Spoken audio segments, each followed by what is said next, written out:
prescription for a while, but he usually just, it was a street pill. He was afraid to go to a doctor. He didn't want the stigma attached. He didn't want that attached to his workplace. And so he bought a pill off the street when he had anxiety for Xanax. It was Xanax. And so that pill that he took that afternoon, Gus had just gotten off the phone with him, and he wanted to go to sleep and get some rest, and that pill killed him. Gus and Beth Walters talk about how a fentanyl-laced pill killed their 30-year-old son, Austin. Good evening and welcome to Lawmakers on this day 37 of the Georgia legislative session. I'm Donna Lowry in Atlanta. The Walters watched as the House unanimously passed Austin's law to go after drug dealers who specifically sell products with fentanyl. Capitol reporter Sarah Callis will have more on that in a moment. And three caucuses are uniting to talk about common goals: the Georgia Legislative Black Caucus, the Asian American Pacific Islander Caucus, and the Hispanic Caucus held their first town hall last night. We'll learn more about that ahead. Plus, changes appear likely for Georgia's film tax credit. Two lawmakers here in the studio will tell us the latest. First, let's find out about the day at the Capitol from Sarah Callis. Hi, Donna. Day 37 kicked off with a celebration of fancy footwork before the vote work. The Senate started the day on a happy note as Lieutenant Governor Burt Jones showed off the trophy won at this year's interchamber kickball game after 2 years of House victories. And thank you for your contribution to the kickball championship yesterday. We appreciate that.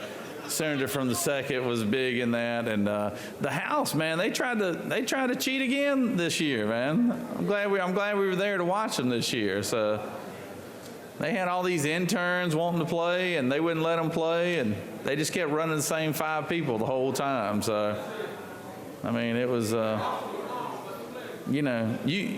hey, if you got somebody who'll try to cheat at kickball now, that's somebody who'll cut you right there now. But a visit from Jason Riley, the father of murdered UGA nursing student Laken Riley, brought a more somber mood to the floor. I stand before you a heartbroken man. Part of my purpose has been taken. God gave me a beautiful daughter to father, protect, provide for, and nurture. A man with an evil heart stole her life.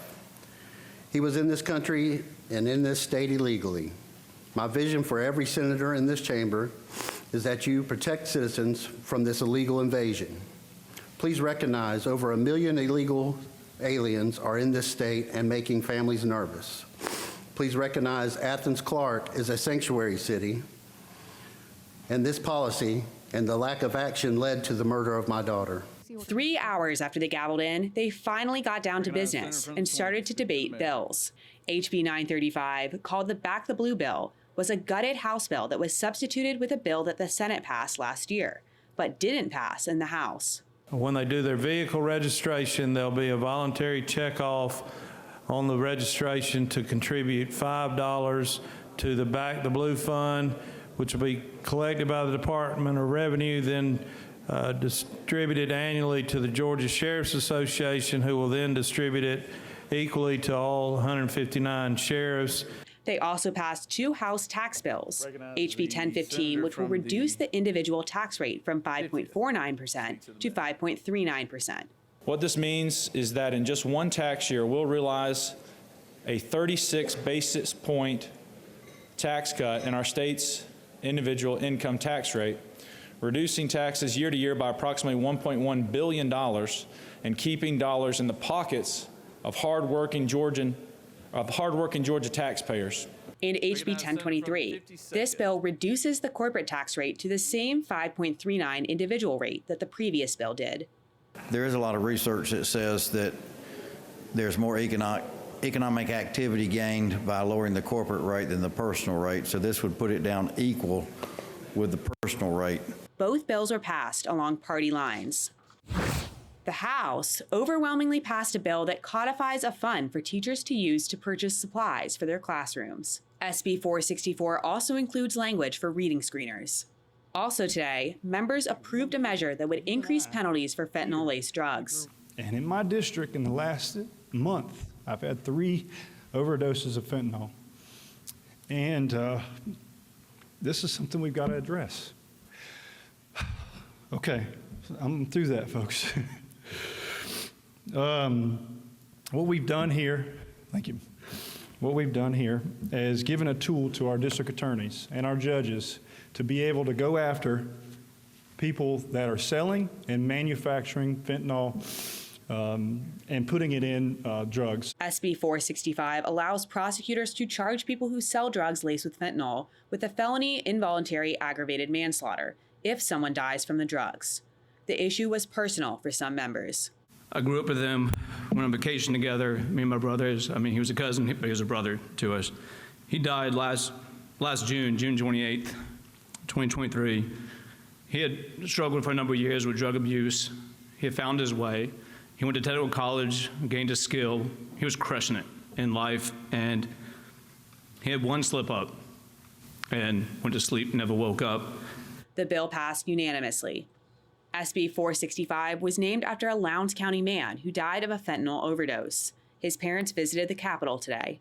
He has suffered from anxiety and depression for a while, but he usually just, it was a street pill. He was afraid to go to a doctor. He didn't want the stigma attached. He didn't want that attached to his workplace. And so he bought a pill off the street when he had anxiety for Xanax. It was Xanax.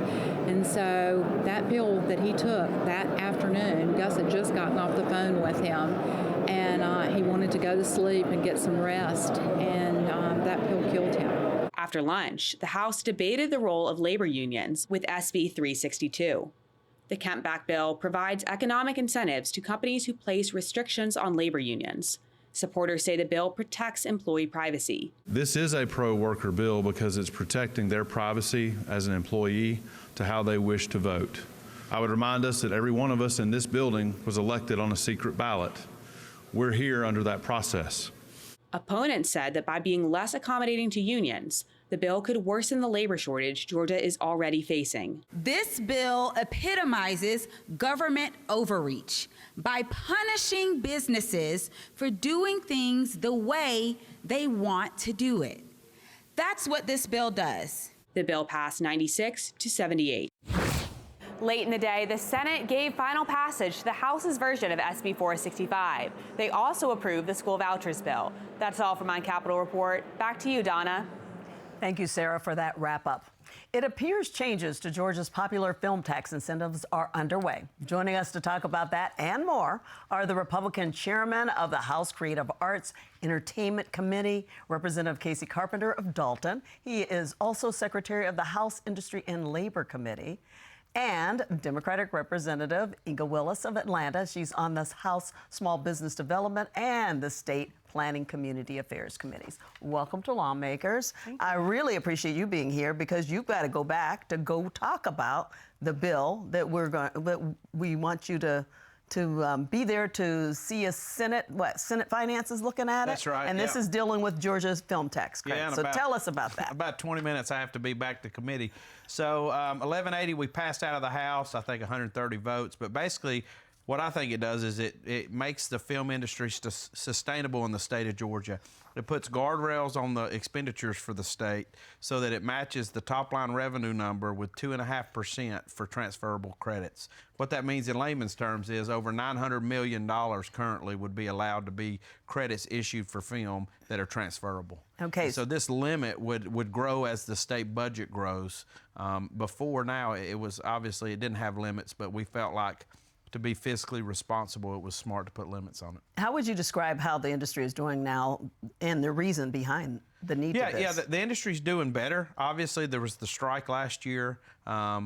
We came out of COVID, and there was a tremendous amount of film done in the state of Georgia because we were one of the only states open for business, right? And so we saw, and there was a huge need for shows, if you will, for streaming. And so that actually has pulled back some, and then the strike slowed everything down. So it's really kind of just getting its feet back underneath it. So I think this limit it'll take a few years to get to anyway, and it will continue to grow as the state grows. Yeah, and you voted for it. Absolutely. I think that we have so many emerging businesses here. And part of what makes Georgia special, and being a native of Atlanta specifically, is to continue to remain magnetic for creatives to come here and thrive. And so you no longer have to go to Los Angeles to film. You can come to Atlanta, but we need to continue to incentivize it to make it attractive and not to forget about the smaller companies that are emerging here as well. So I thought it was a step in the right direction. Okay, so you passed it in the House, and tonight you're going to Senate Finance to see if you can get it through the Senate. Yeah, and obviously they're going to make some changes. I don't know what those changes are at this moment. If you're in the industry, I would say take a deep breath. Although there's 3 days left, there's still time for negotiations. So I look forward to seeing what ideas the Senate brings tonight and continue through the process. The biggest thing is, if you work in this industry, I would ask you to remain calm. We're not trying to blow up the film industry in the state of Georgia. We're just trying to put some fair guardrails to attack certain issues that we see. Okay. I want to talk about another bill that you guys are both co-signers on, and that is the Statewide Music Office Act. It's now HB 1048. What is that about? Yeah, so I say it's like Voltron. It moved in. I had a cornbread bill in the Senate to make cornbread the state bread of Georgia. Really important legislation for a big fella. And so it was going to tie together that bill with the statewide music office. That came out of a study committee from 2 years ago, saying that Georgia's doing great in film. You know, no knock on the Department of Economic Development. They're doing a great job, but they can't be everything to everybody. And so this would create a music office similar to what's in Texas, when we think it's a great piece of legislation. Yeah, and you have a background in the music industry, and you favor this too. Absolutely.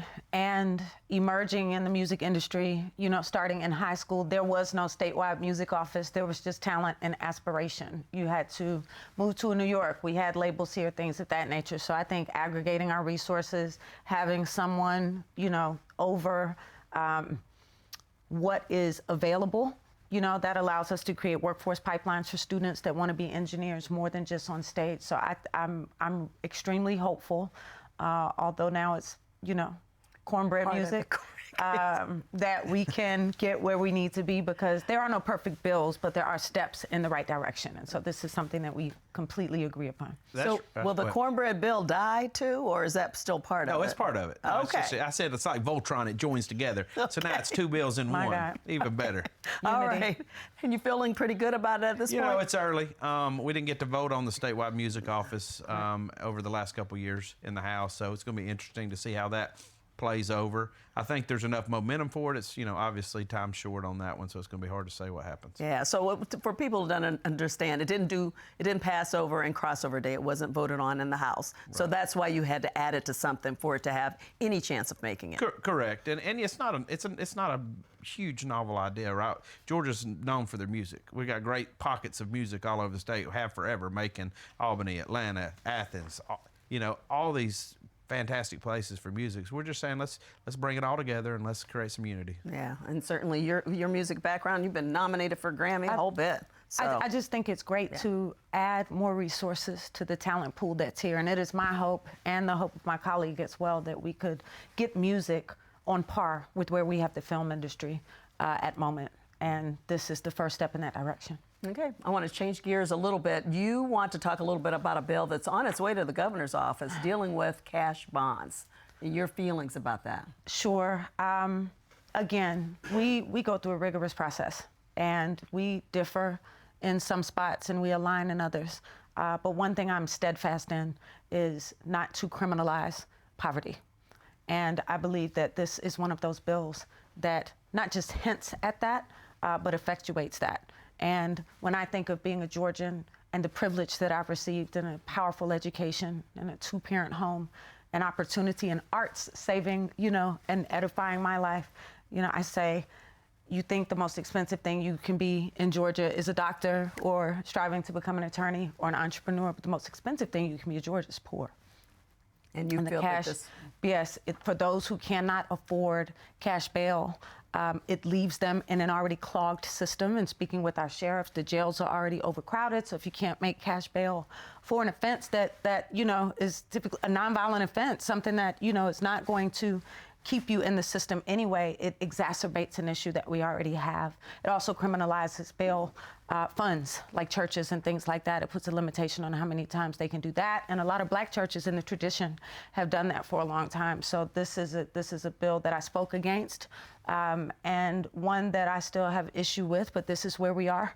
The ACLU has responded to it. So I think that the criminalization of poverty is something that I will always be against. Okay, so it's on its way to the governor's office. Indeed. You voted in favor of it. Yeah, I did, and obviously we made huge strides under Governor Nathan Deal on criminal justice reform, and I think you're seeing some of that pull back, and I think a lot of it is because we're seeing crime issues in the state, and we're saying, wait just a minute, we tried this, and we didn't feel like the crime. You had some serious crime rates, especially in the metro areas, where they were allowing people to with no cash bail or no cash bonds, and so they were just releasing them, and so they'd never come back to court. And so the issue is you need some skin in the game to make you come back to address the issues, and that's what we're facing, unfortunately. And I understand your position completely. It's not a perfect bill, but I think that's the point: is how do you address these issues and make sure that we're getting criminals off the street and addressing the issues. Okay, we're going to change gears dramatically now and talk about the fact that it's down to you and who else for the best dressed lawmaker? Senator Elena Parent. Right, so it's on. One more day to vote, right? Absolutely. Okay, so here's your pitch. I came to the legislature to be known for my mind as my legislative approaches, but I'm grateful to have parents that are rooted in presentation. I had a very sharp grandmother and have a fabulous mother. And so to me, fashion is the conversation you have before you utter a word and the way that you enter a space. And so I'm grateful and thankful to be acknowledged for it. If you feel so inspired, please vote for me on Twitter. We are down to the House versus the Senate. So this is bipartisan right here. This is, gotta do it. We're gonna have to take this one to the House. Parent, you're going down. Senator Parent, you're going down. And they did win the kickball. Yeah, I'm a little upset about that. I'm a little sore and a little upset about it. So this is our get back. That's all we got left. All righty. Well, good luck to you. Thank you. And good luck to you getting back to the Capitol. Thanks for coming on. Absolutely. And if you're a police officer between here and the Capitol, take it easy on me. I'm in a hurry. All righty. Thank you both for being here. Thank you. Coming up, 2 members of the Georgia House are here to talk about a variety of issues, including a new tri-caucus and the Children First Trust Fund. Stay with us for that discussion. Is made possible by Georgia Farm Bureau. With over 80 years of helping everyone understand the importance of agriculture in our state. After all, ag is Georgia's #1 industry. Food and fiber production represents over $74 billion in output of Georgia's strong economy. The Georgia Farm Bureau legislative team works to represent producers across Georgia at the state capitol during the session and year-round. Georgia Farm Bureau, the voice of Georgia farmers. People put their faith in PBS because they know that it is constantly delivering quality. It covers the whole of the United States. It's a free and independent media. We go where the viewers are. What are the conversations that are happening right now? We feel that civil discourse is a civic responsibility. What we do is authentic reporting that people can trust. You give time so you can hear voices on all sides of an issue. This is the place that people turn to for stories that matter. And they know that when they walk away, they will have learned something about the world around them. That's why this makes PBS important for daily life and, in the end, our world.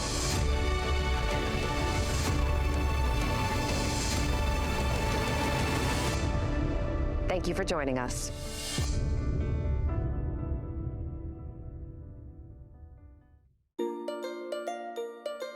Community. Learning, working, playing, celebrating. Doing life is always better together. At GPB, we aim to provide you with the tools to be able to do life together well. Our mission to educate, inform, and entertain inspires everything from our wide range of programming to our stimulating radio conversations to our fun in-person events. We've got something for everyone. Visit gpb.org/community to learn more about our upcoming events. Lawmakers, I'm Donna Lowry. We're going to talk now about a proposed Children's Trust Fund and a new collaboration of 3 caucuses under the Gold Dome. Joining me to talk about these issues are Democratic Representative Carl Gilliard of Savannah. He's chair of the Georgia Legislative Black Caucus, and Democratic Representative Lisa Campbell of Kennesaw. And among her committees is House and Human Relations and Aging. So welcome to Lawmakers to both of you. Thank you. So let's talk about this. Georgia has this new tri-caucus comprised of the Georgia Legislative Black Caucus, the Asian American Pacific Islander Caucus, Caucus and the Hispanic Caucus. All together, last night you guys held your first town hall. So tell us about why the collaboration. Well, Donna, we're stronger together. The Georgia Legislative Black Caucus, 51 years old, represents 30% of the population. And when you look at these other diverse communities, we can do more together. So we came together to talk about the commonalities that face our communities and our lives. It was a great start for a big, long beginning. And I'm looking forward to working with all the caucuses. So after the legislative session, you may have more? Oh, we've got an announcement here tonight. Okay, let's hear it. You ready? So, you know, we talked about the commonalities, the things we have in common. Georgia's at a point right now where we wear these titles as elected officials, and people are wondering where we're at. So we're going to launch a 14-city tour after the session, going across Georgia to meet people where they're at and talk and listen to them, and to be able to engage them on the issues that they might not be privy of. Yeah. So earlier today, I interviewed Representative Michelle Au with the AAPI caucus and Senator Jason Estevez with the Hispanic caucus about these common goals among the three groups. Well, one of the things that came up yesterday is the importance of turning out voters of color. And I'm going to say this very carefully because all three caucuses are actually bipartisan caucuses, right? However, I think both parties can recognize that no matter whom you vote for, the important thing is that you turn out to vote, right? So I think that a large part of the work that we're going to be trying to do, especially in the off session when we're done with the legislature and back into our communities, is making sure that we engage voters of color, especially infrequent voters or people who haven't voted in the past, and make sure that they feel that they can be part of this process, that they are being talked to, that they are being listened to, and that the type of outreach we do is more specific to different communities.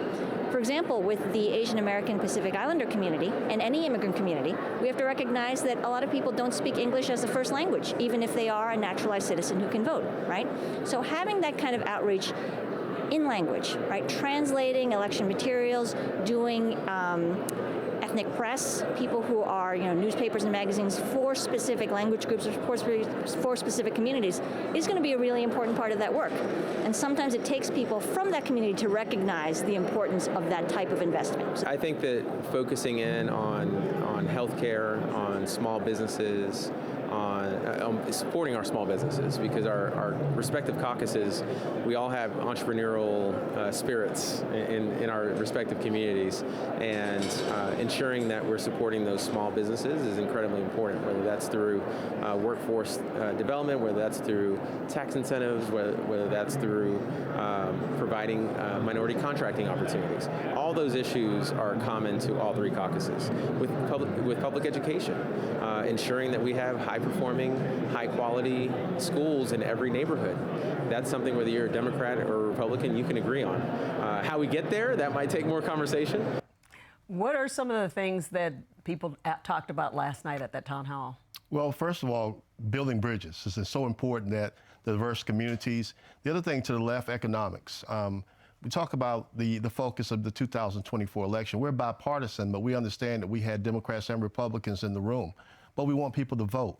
The other thing is we got to look at the housing market. The housing crisis is profuse. So we've got to go to the people and be able to find out what we can do to help. Okay, 14-city tour. 14-city tour. Okay, we'll find out more about that. Representative Campbell, let's talk about your bill. You have a bill that calls for the creation of Children First Trust Fund. What's that all about? That's right, that's right. Well, in the same vein of talking about issues that every Georgian is dealing with right now, education is a big platform for me and for all of our constituents. But early learning is a place where we have an enormous gap. So we have a couple of things happening. So any parent in Georgia will probably tell you, most of us are working, right?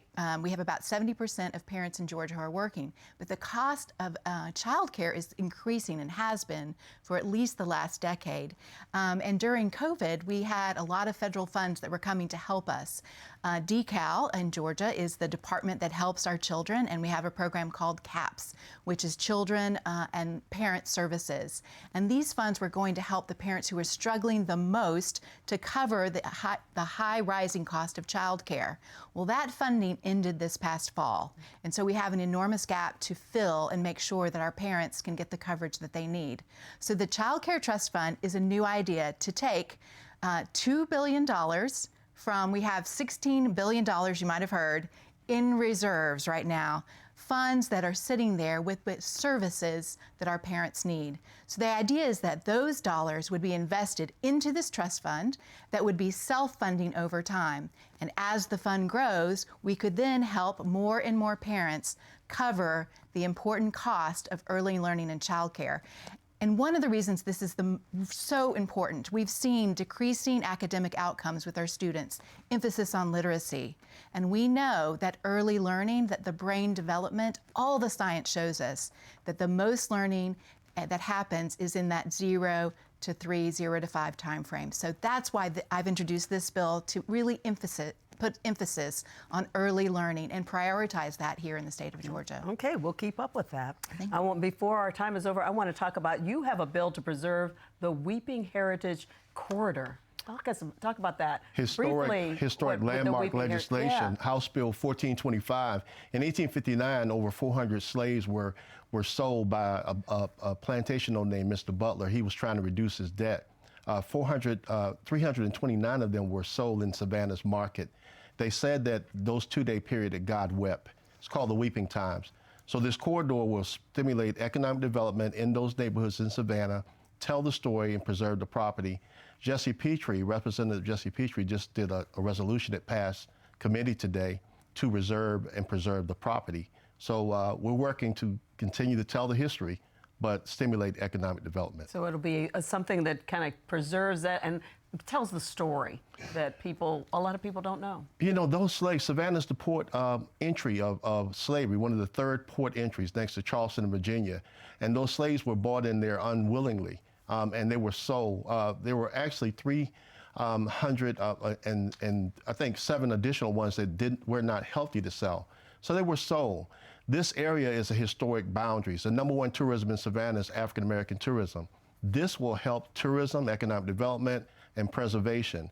And Jesse Petrie's resolution will help us be able to purchase the land by the state and make it a state monument for the nation. And where do things stand right now with the bill? You said he's introduced his. What about your bill? Our bill is has passed out of the local legislation out of the House. It's in the hands of the Senate. Okay. And so we've got 3 great senators, Senator Mallow, Senator Strickland, and Senator Ben Watson, and we hope that it's on the local calendar before this week is out. Okay, we'll keep up with that one too. I want to quickly get to you. Some people would think there are people who don't realize that the Equal Rights Amendment has not passed in Georgia, and it's one of 3 states that hasn't passed it, right? There are a few more states than that, but yes. And we've been working on this for 100 years. Some of us remember back in the 70s. And I took a group of high schoolers through the Capitol today, and we walked by in the museum a dedication to the ERA as if this had already happened. And I asked the students, do you know what ERA stands for? And they didn't. And to me, this is an enormous challenge. So I was excited to introduce, again, House Resolution 601 to finally, once and for all in Georgia, ratify the Equal Rights Amendment so that we can end discrimination based on sex. And we aren't protected. We have come a long way in terms of rights for women, rights for all genders, but we don't have the legal protection. And we were definitely left out of the Constitution, and we need to be written back into the Constitution with this amendment to ensure that we end discrimination once and for all. So I'm hopeful.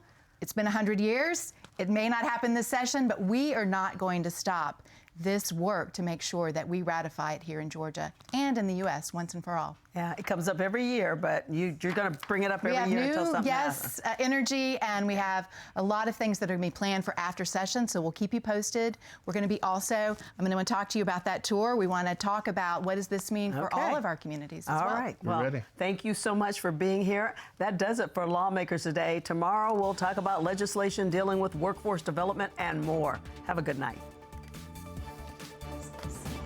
Tremendous. Sorry we ran out of time.